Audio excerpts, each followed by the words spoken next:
বাংলাদেশের কিংবদন্তি প্রধানমন্ত্রী, এদেশের মানুষের হৃদয়ের মণিকোঠায় যিনি আসন গ্রহণ করেছিলেন, এখনও এদেশের মানুষ যার শূন্যতা অনুভব করেন, সেই মাননীয় প্রধানমন্ত্রী বেগম খালেদা জিয়া সর্বপ্রথম বাংলাদেশের লিগ্যাল এইড সিস্টেম চালু করেছিলেন।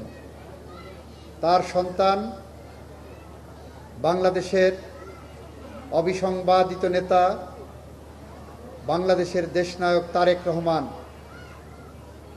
এসে অন্তর্বর্তীকালীন সরকার কর্তৃক গৃহীত যে অধ্যাদেশ, সেই অধ্যাদেশকে আইনে রূপান্তর করেছেন এবং এই মহান সংসদে চলমান সেশনেই আমরা লিগ্যাল এইড আইনটি পাশ করেছি এবং লিগ্যাল এইড আইন পাশের মধ্য দিয়ে সরকার বাংলাদেশের মানুষকে লিগ্যাল এইড পৌঁছে দেওয়ার জন্য একটি পৃথক অধিদপ্তর চালু করেছে এবং এটা তার যাত্রা শুরু করেছে।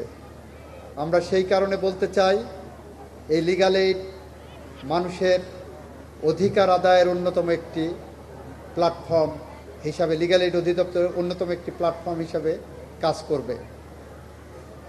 এই লিগ্যাল এইড কর্মসূচির মধ্যে আমরা কিছু নতুনত্ব এনেছি।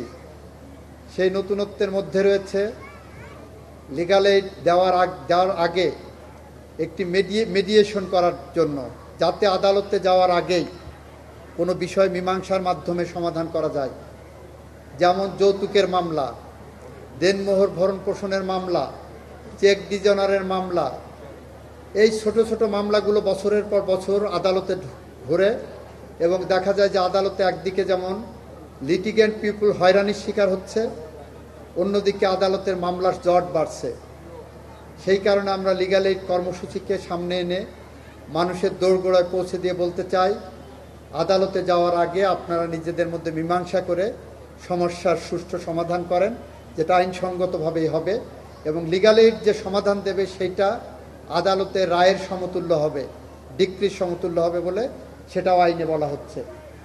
আমরা লিগ্যাল এইড কর্মসূচির মধ্যে বলেছি, যারা বিগত ফ্যাসিজমের বিরুদ্ধে সংগ্রাম করতে যেয়ে সর্বস্ব হারিয়েছেন, স্বজন হারিয়েছেন, মামলা হামলায় জর্জরিত হয়েছেন, পঙ্গুত্ব বরণ করেছেন, অর্থনৈতিকভাবে পঙ্গু হয়েছেন, তাদেরকেও আমরা এই লিগ্যাল এইডের অন্তর্ভুক্ত করেছি।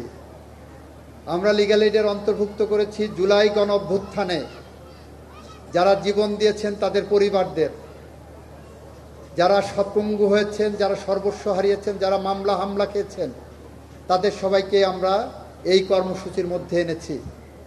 এই কর্মসূচির মধ্যে আরও আছে আমাদের বাংলাদেশের গরিব অসহায় মা বোনেরা। এই লিগ্যাল এইডের কর্মসূচির মধ্যে আছে যারা যৌন নির্যাতনের শিকার হচ্ছেন, যারা হয়রানির শিকার হচ্ছেন কিন্তু আদালতে যেতে পারছেন না, পুলিশের কাছে যেতে পারছেন না অর্থনৈতিক কারণে, তারাও আছেন।